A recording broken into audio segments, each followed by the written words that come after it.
el año 2001, un anuncio en la sección de clasificados de El Nuevo Diario sorprendía a todo el país. En ese entonces considerado un personaje mítico e histórico, Eden Pastora anunciaba su ruina financiera y estaba vendiendo todo cuanto tenía. También vendo el alma, escribió Pastora en esa ocasión. El comandante Cero estaba sin un centavo, había sido sandinista, contra y anticontra y nada le dejó fortuna. A mi edad quiero tener un poco de dinero que me garantice una ancianidad que no sea miserable, dijo el exguerrillero al diario El País de España. Ese mismo diario recoge que entre lo que vendía Pastora estaba un león de 7 meses muy manso y juguetón. Lo peculiar de él era que no podía darle de comer y se había hecho vegetariano, confesó el exguerrillero al medio internacional.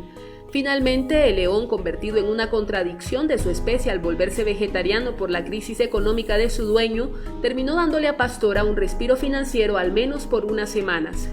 Prácticamente lo regalé, porque pedía $3,000 y lo vendí a una cirquera en 900, contó Pastora.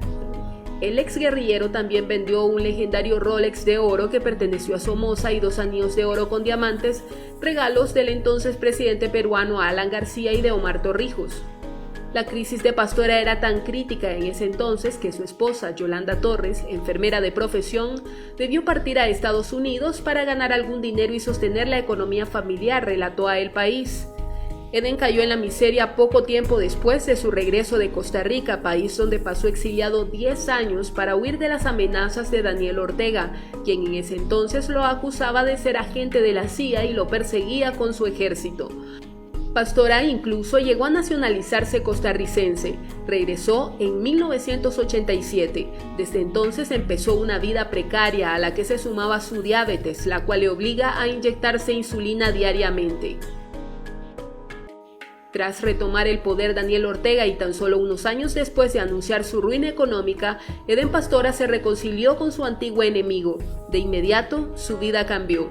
La prensa le hizo una entrevista en la que el comandante Cero exhibió un auto deportivo clásico con el que, según dice, el mismo Elvis Presley filmó un documental. Asegura que fue un regalo de su amigo. Pastora fue nombrado en 2008 por Ortega en un cargo público como delegado presidencial para el desarrollo del río San Juan.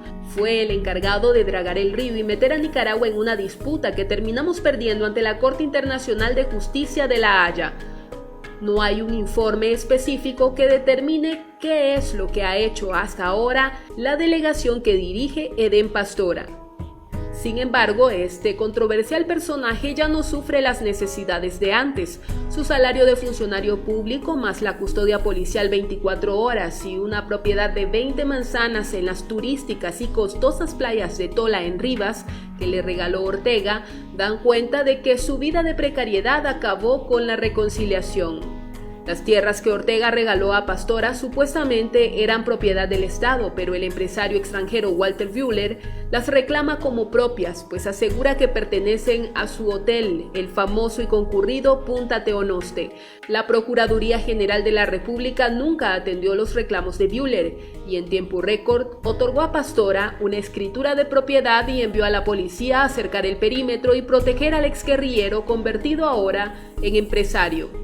Gracias por informarse con Nicaragua Investiga.